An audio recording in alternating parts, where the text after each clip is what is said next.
Xin chào, hello everyone, this is Quang và hôm nay tôi đang trên một là gì? Tàu hỏa. Yeah. As you can see, it was kind of dirty. Okay. But hôm nay cho bộ phim này mình đã muốn nói chuyện một tí nói rất nhanh vì mình thấy việc học tiếng Anh, mình thấy rất là nhiều người chỉ muốn học nhanh thôi và không muốn mất nhiều thời gian khi xem phim và hay tập.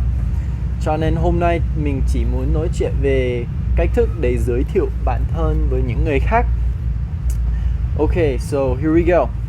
So in America, usually when you talk to people, you don't really say like, hi, how old are you? Like đầu tiên câu hỏi này hơi lạ.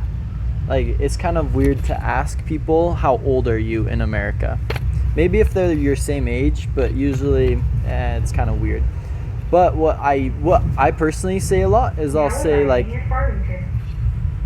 say like, hi, how are you? And I think that's we can practice the pronunciation for that sentence a little bit. So it's hi, how are you? Hi, how are you? Hi, how are you? And usually people say like, I'm good. And in Vietnam that would be like mình bình thường.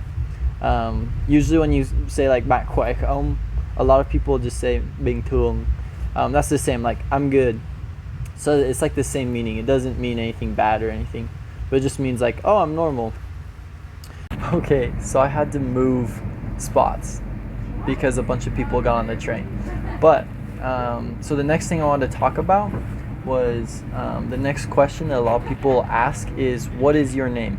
Or what's your name? One of those two. So what's your name? What's your name?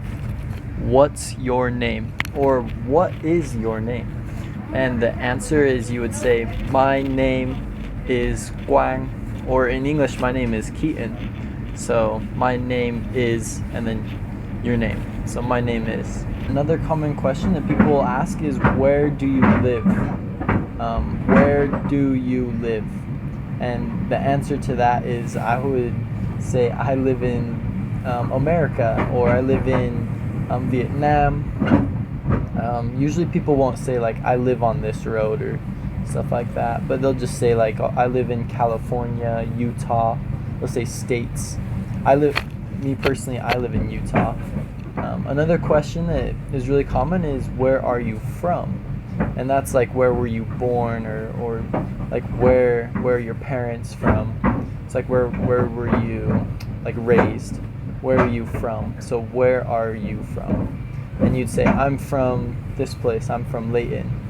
The same as I live in this place, a city or a country, stuff like that. Really simple.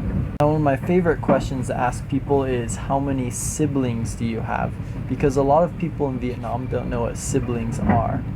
But simply that just means brothers and sisters, younger or older. So it'd just be like, how many siblings do you have? Bạn có bao nhiêu anh chị em? It's like that, really simple.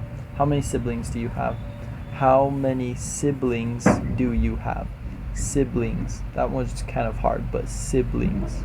How many siblings do you have? And to answer this question, really simply, you'd just say, I have like 5 siblings. And that would include anh chị và em gái hoặc em trai. Tất cả. So just be, I have this many siblings. Like, I have siblings. I have 5 siblings. Whatever. Other really simple questions is stuff like, what's your job? Or what do you do for a living? What's your job? What's your job? And you say, my job is blank. My job is a carpet cleaner. That's what I do. Or you could say, what do you do for a living? That means like, what do you do to earn money, to eat, to live? What do you do for a living? Like that. Another one that people ask is, what are you studying? What is your major in school? And that's a really easy one to say, like, oh, I study finances, or I study accounting, or I study economics. A lot of people in Vietnam study kinh tế, economics, so lots of things. And you can tell people I study this, or my major is this. And there you go. Well, thank you all for joining me today. Hopefully that helps a little bit and you can practice your pronunciation, watch the video multiple times, listen to the way that I pronounce things, and that will help you to improve your pronunciation. To me, đối với mình, phát âm là điều quan trọng nhất. Vì khi mình nói đúng thì dễ hơn, thì những người khác có thể nghe và hiểu ý của mình nhiều hơn và dễ hơn. Cho nên đối với mình phát âm là điều quan trọng nhất. Và cảm ơn các bạn đã xem tập này và chúc các bạn một ngày tốt lành và vui vẻ nhé. Peace out. See you later. Tuần sau học tiếng Anh cùng với Quang.